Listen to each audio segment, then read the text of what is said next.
All right, and you can see my screen, right? Yep. Perfect. Okay, that would help.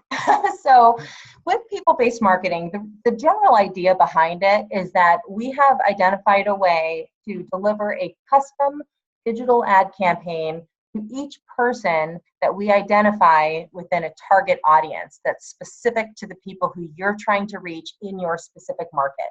And we can serve a digital ad campaign to those people across all of the devices that they own and all of the channels that we know they're using the most often. So essentially, every person that we identify in the target audience from our database who we're going to start serving ads to, each person is going to receive a unique ad campaign based on the devices that are linked to them and the channels that we're tracking that they're using the most often.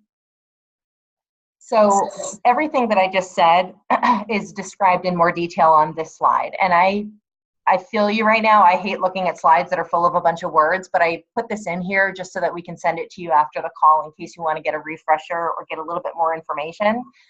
Everything that we're able to do begins with our database.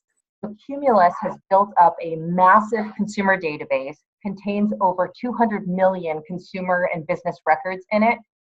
And everyone in our database has opted in to be a part of it. So that's key because that prevents any of our email messages, which typically are included in the marketing strategy. It prevents those emails from going into their spam folder.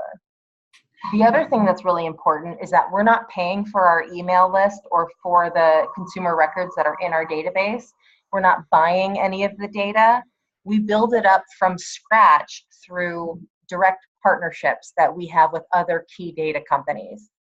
And those other companies are Acxiom, Experian, Nielsen, and mobile app companies or mobile app developers. And through those partnerships, they give us access to 3 different categories of information. So I know I'm talking a lot about the database, but it's the foundation of this entire strategy. So it's important for you all to know about it and be comfortable with what's included in the database. So with every consumer who has opted in to be a part of it, we have 3 types of information on each of those consumers: offline information, online information, and mobile information. The offline information comes from our partnership with Acxiom and Experian. So they are experts in collecting this offline data, and they do that through things like consumer surveys, census data, political records, criminal records. They know what your occupation is, what type of house you live in, what your family structure is like, if you're military, what your credit score is. They know in-store purchases. So if you actually go to a physical store and use your credit card to buy something, we don't have the credit card information, but we do know what types of things each consumer is purchasing in those stores. We also know their street address. A lot of times we have their phone number and their email address. And of course, their first and last name. So literally every single week, Acxiom and Experian is sending us this data, hundreds and thousands of data points on those consumers. And again, all of it is linked to their name, their email, their street address.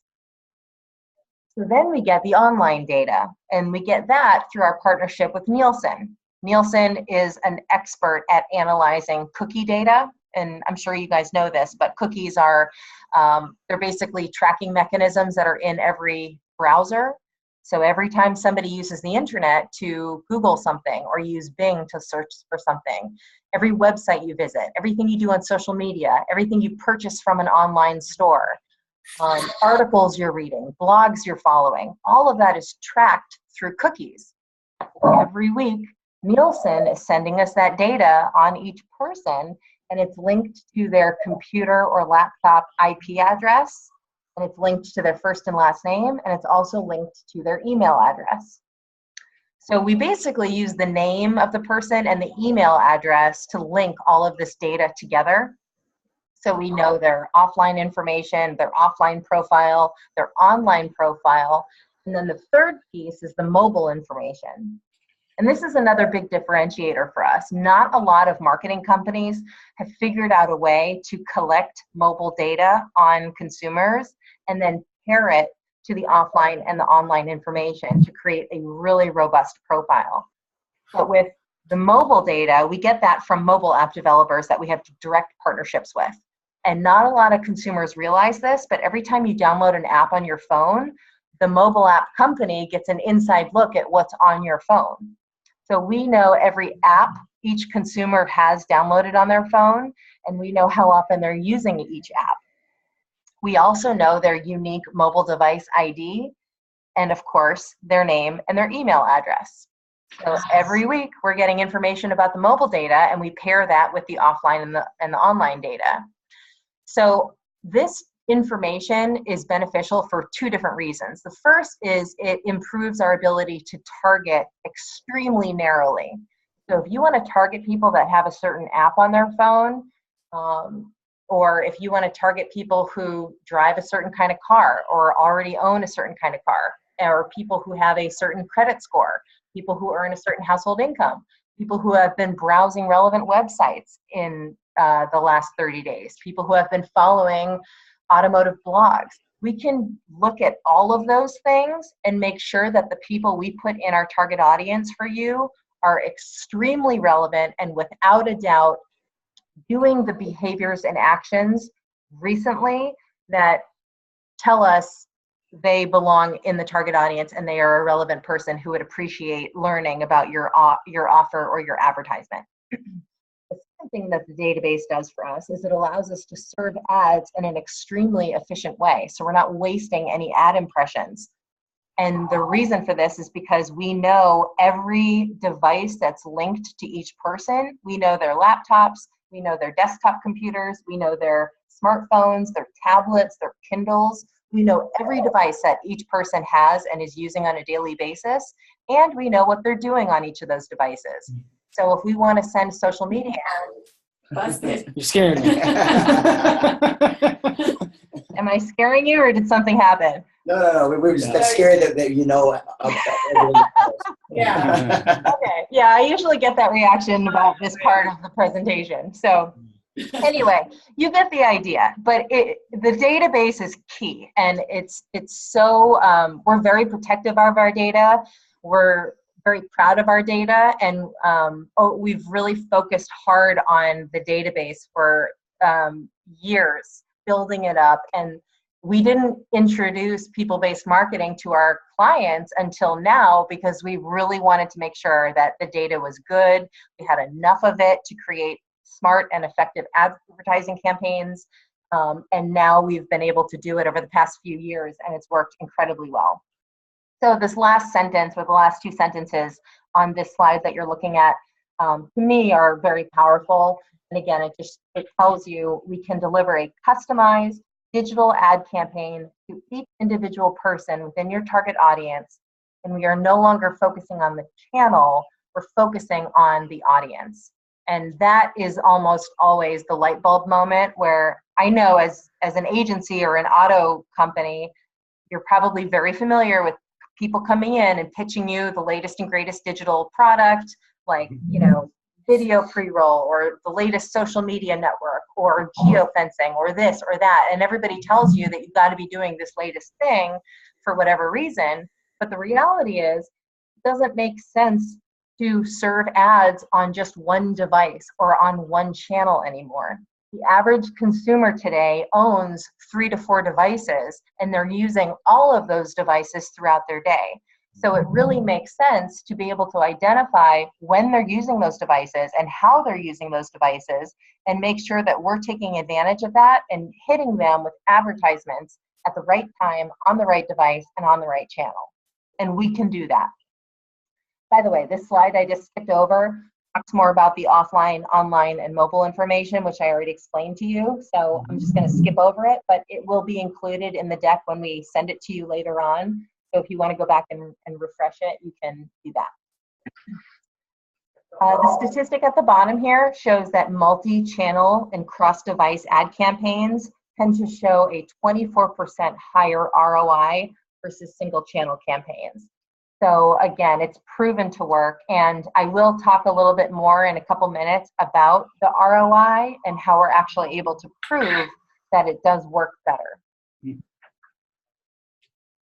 Okay, so I just talked to you about the technology and the database and how we're able to collect information on consumers and use that information to build our campaigns.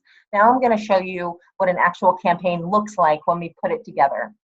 So what you're looking at here is a campaign that we just ran in one of our other Cumulus markets down in Charleston, South Carolina. They did a music festival called the Low Country Jazz Festival, which happened over Labor Day weekend. And typically, our campaigns begin with an email piece, which I think is brilliant. So the first step of our campaigns is the email portion. We'll do all the design work for you unless you prefer to do it. That's totally fine, but we have a great design team in-house, and it does not cost you anything extra for us to do the design work. When we create the ads or the email, it'll be 100% branded to you and your offer. It'll have nothing to do with Cumulus or our stations or anything that's not focused around you, your brand, and your offer. So when the email deploys, it'll say it's from you. When people see it in their inbox, it'll be from you. And we can help you with the subject line. If you have recommendations, on a month-to-month basis, that focuses specifically on what that specific month's promotion is, we certainly can change up the subject lines as often as you want. But we can do a lot of really cool things too in the subject line to make them more eye-catching to the consumer when they receive the email. We can do things like put their first name in the subject line. We can do things like weather triggers. So if you have a weather-specific campaign or even a sports-related campaign, like if you want to have an offer if the Vikings totally blow out someone that they're playing on Sunday, Sunday or Monday Night Football, and you want to have a subject line that's related to that, we can do that. Oh, that's fun.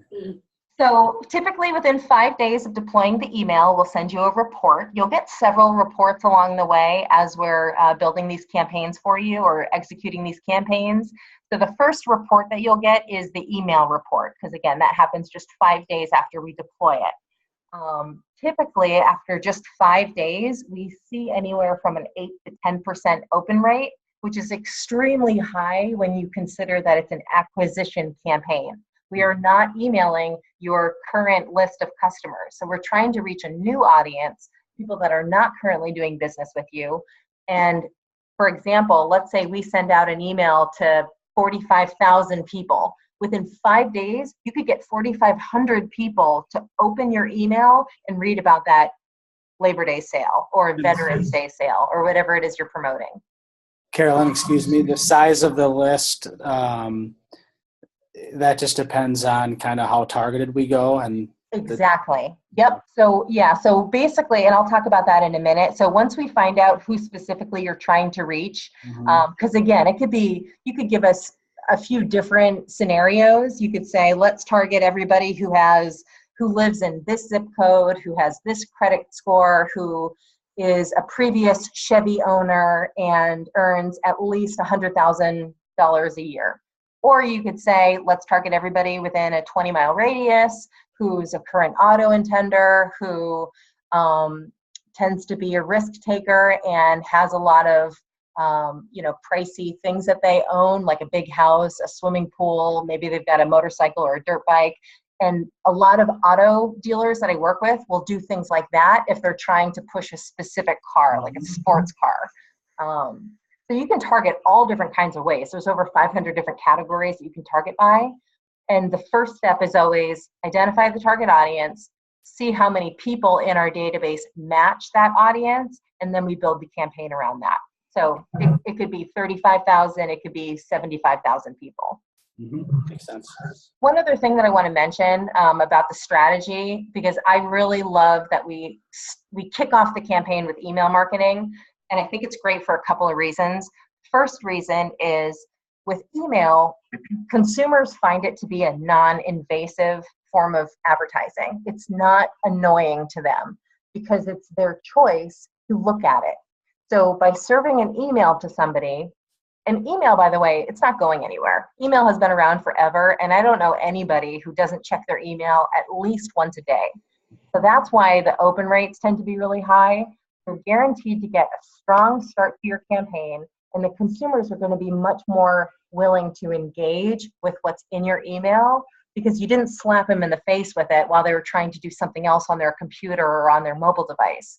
So they see it in their inbox, they choose to open it, and by making it their choice to look at the advertisement, again, their guard is going to be down and they're going to be much more likely to pay attention to what they're looking at and engage with it. The other thing I really like about email is that you just have way more space to communicate why somebody should take advantage of your current offer, or why somebody should schedule a test drive, or why somebody should come in and look at your inventory. A lot of times with digital advertising, as you guys know, the banner ads are so teeny tiny. A mobile ad is a 320 by 50, which is about the size of a small Band-Aid. And you don't really have that much space to communicate a lot of information in a compelling way. But in an email, you could put photos of your new inventory. You could put video in there.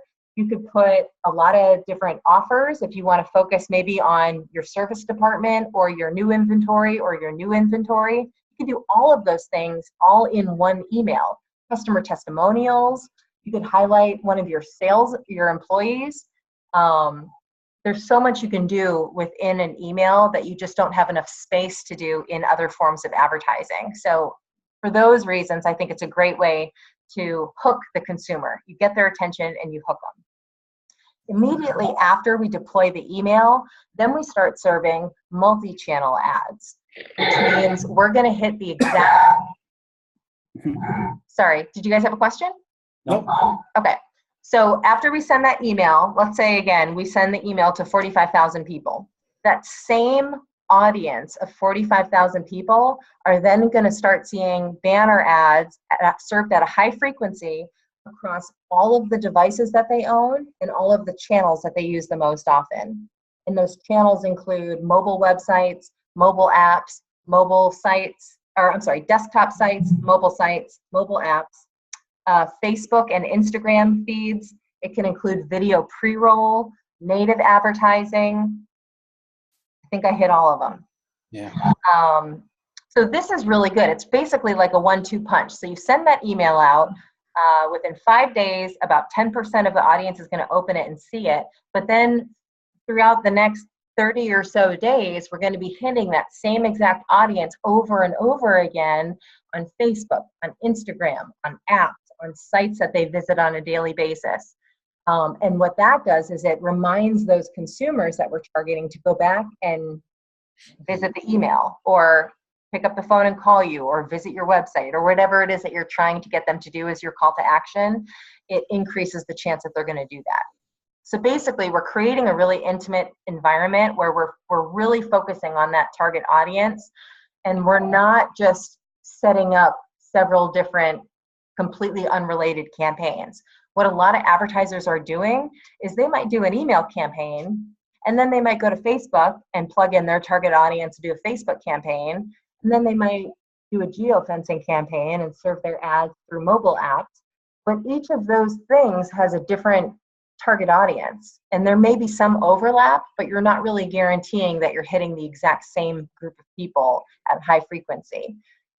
This way, you're really focusing on that group of people, so it's the same people over and over who are going to see your ads, and that's what creates the effectiveness of this.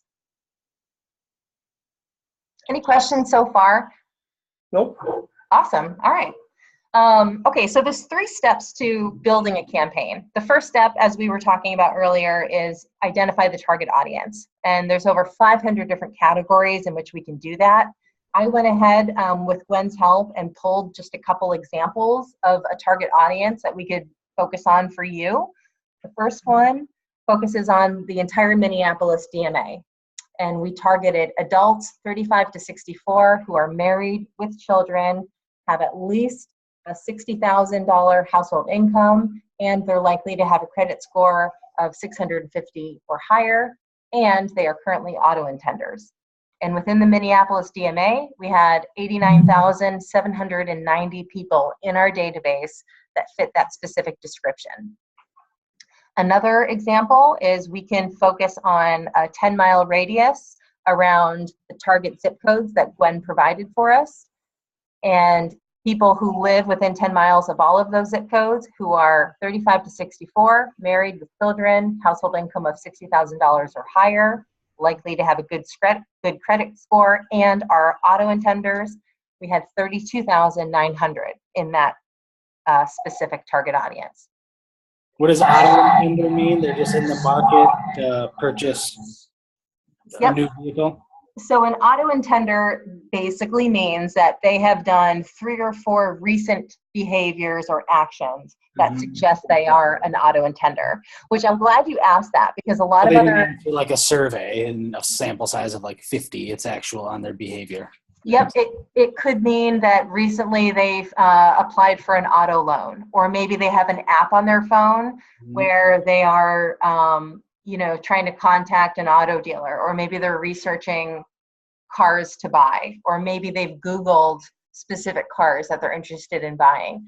So it's more specific than, Yeah, it's very specific. And we always try to look at several factors instead of just maybe 1 or 2 things that might suggest that they're relevant. And you bring up a really strong point. So with marketing companies, there's really 2 ways that they can build target audiences. They can do it with a probabilistic strategy, or they can do it with a deterministic strategy. Most marketing companies are focused on getting the biggest target audience they can for their client, so they use what's called probabilistic data. And that's when they look at a couple factors that might vaguely suggest that the person could be an auto intender. So maybe they visited a Chevy website at some point in the last 45 days. They're going to put that person in the auto intender bucket, when they maybe were just researching a car because they saw a commercial for a car and they thought it looked cool, but they have no intention of buying it anytime soon. What we do is we use deterministic data, which means we look at several recent behaviors that they've done that tell us that without a doubt, this person is currently an auto intender. And it could mean several different things. It could mean a survey that they filled out. A lot of times though, it means they've recently researched auto loans or financing options, or they've very specifically done something on a website, like they've tried to schedule a test drive, or they've done a lot more research than somebody who is in the probabilistic category would have done on a specific vehicle. It just gets a lot deeper. Exactly, a lot deeper.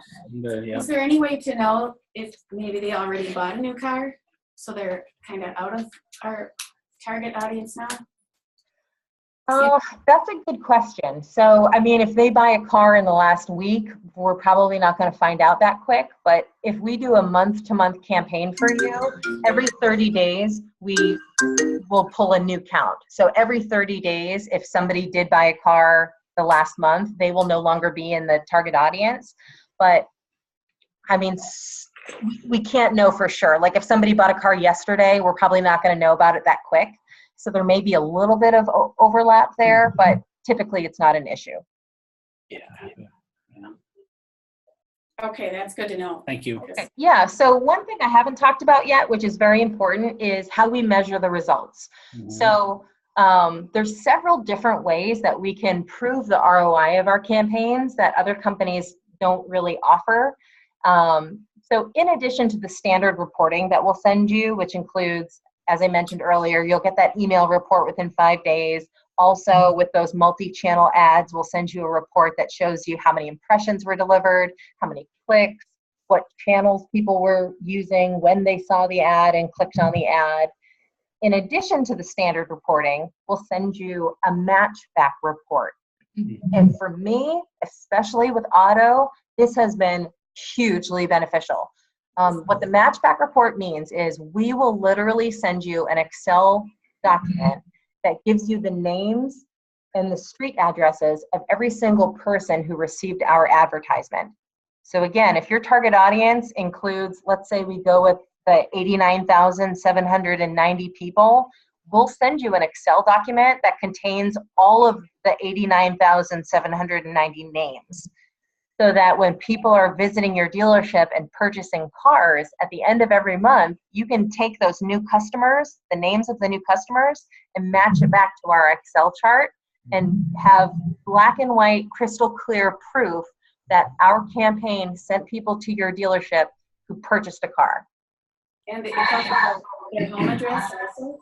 Yeah, it'll come with their home address. We don't provide the email address because that's a violation of consumer privacy, but we can provide their home address. Sometimes we'll even have their phone number, and if we do have their phone number on file in our database, we'll include that as well. But it won't be for every single person. Sometimes we miss a few names with the phone numbers.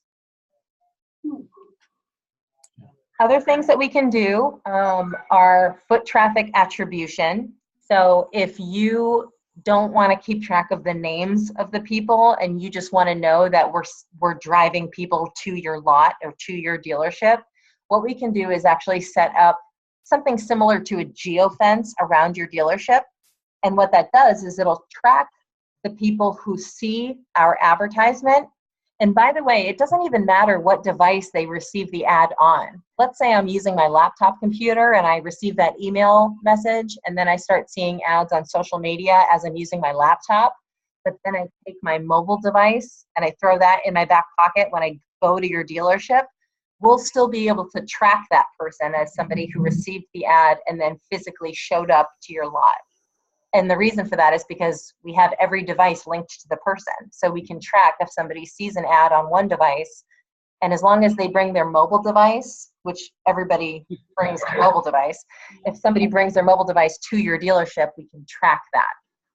So we'll actually be able to show you how many people physically showed up. Yeah. Other things we can do, if your goal is website traffic, so if you just really want people to click on the ads and visit your website, we can do cross-device pixel tracking. And this is really cool. A lot of advertisers are familiar with pixels, and they use traditional pixel tracking, which means if somebody sees an ad and clicks on it and goes to your website, you can see that on the back end and see how many people clicked from our campaign and visited your website.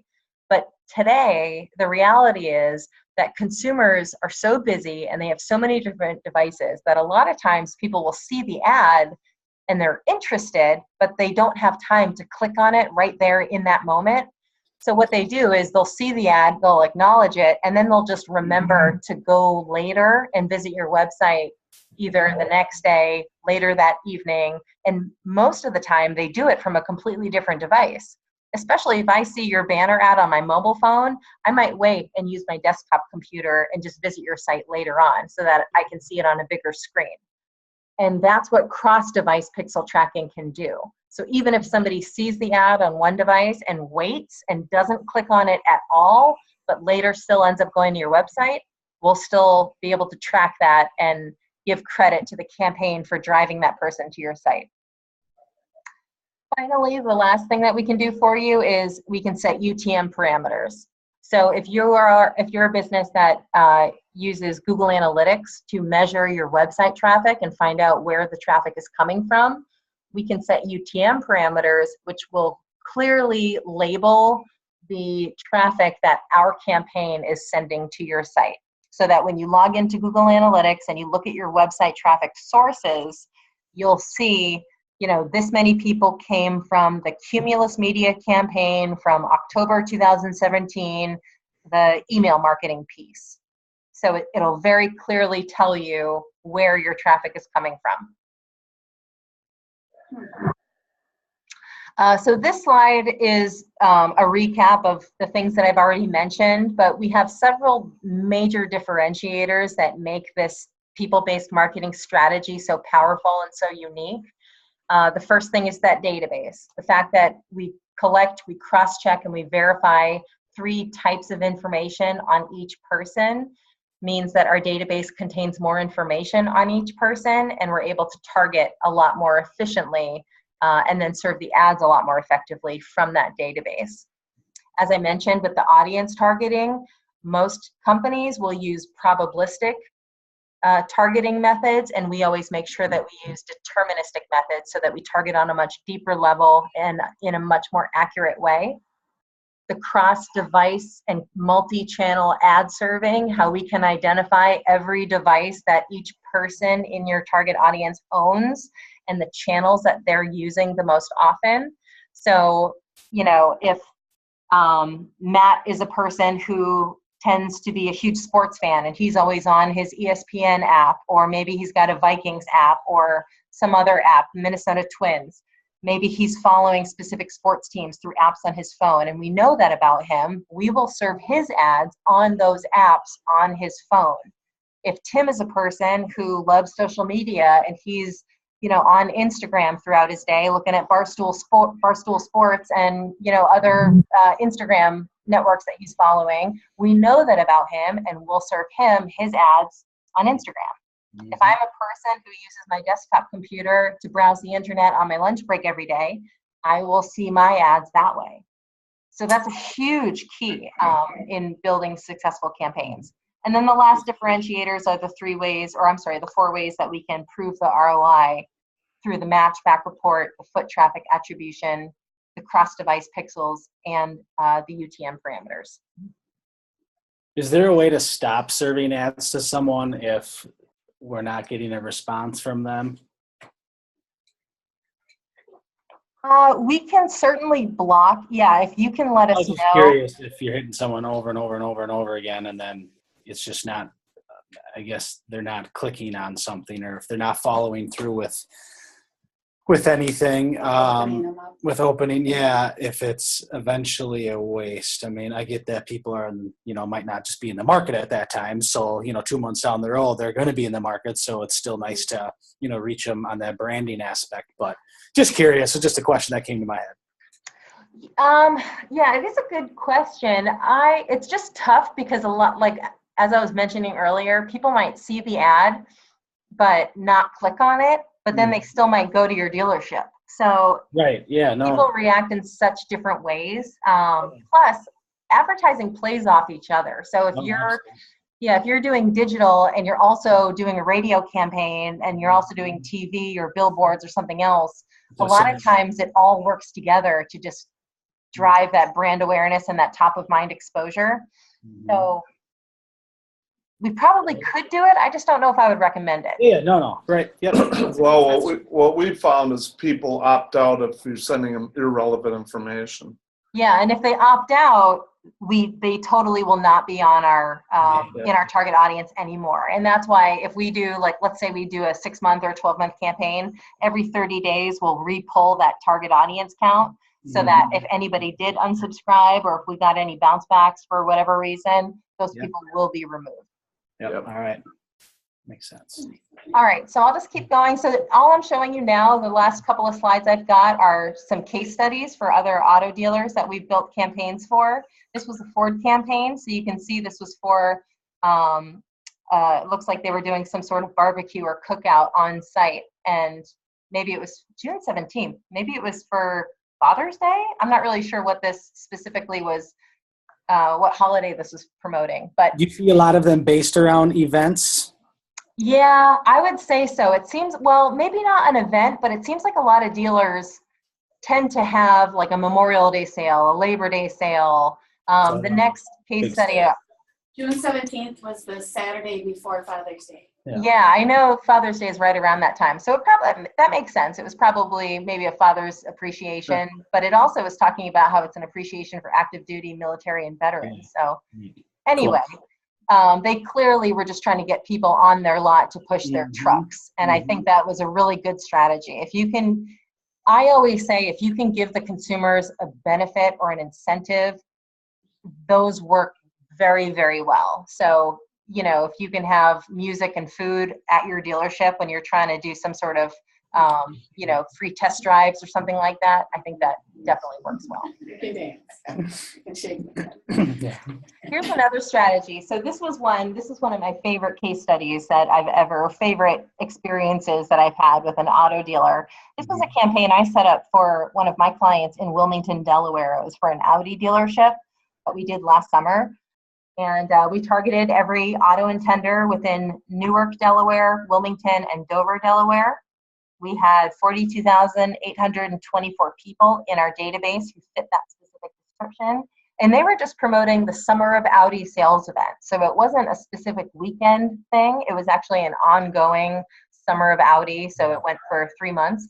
We deployed this email, and within 5 days, we had over 5,000 people open it, which was a 12.3% open rate, which was incredibly high. That's a success in itself, in my opinion. 478 clicks to visit the website within the first 5 days. Here's what the banner ads looked like. So we sent over 200,000 of the multi-channel banner ads. We had 654 additional clicks on those. And then at the end of the monthly campaign, I actually went back and met with the digital manager of that dealership, or the marketing manager, and we compared the matchback report with his list of people who came in and bought a car during the month of July. And in July last year, we had 11 people who purchased a car match the people that came from our campaign, which ended up being about 17% of that dealership's monthly auto sales. So that was huge. He probably spent, this one was the first month. So we launched it. The very first launch was the end of July, because we didn't, for whatever reason, the Summer of Audi event was going for 3 months, but we didn't launch the campaign until July 25th. That's right. So yeah, so this was literally in 30 days, we had 11 people come in and buy a car from after engaging with our campaign. So that was huge. And that's all I've got. Are there any questions? I think this would be such a great strategy for you. So I hope you feel the same way.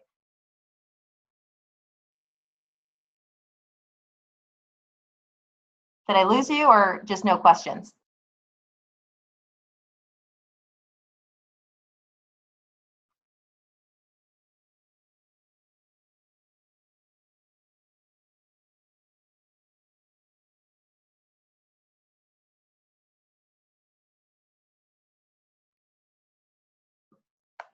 Hey, this is Carolyn. Hi, it's Gwen. I'm Madison and Marty. Hey. The laptop died at the exact second.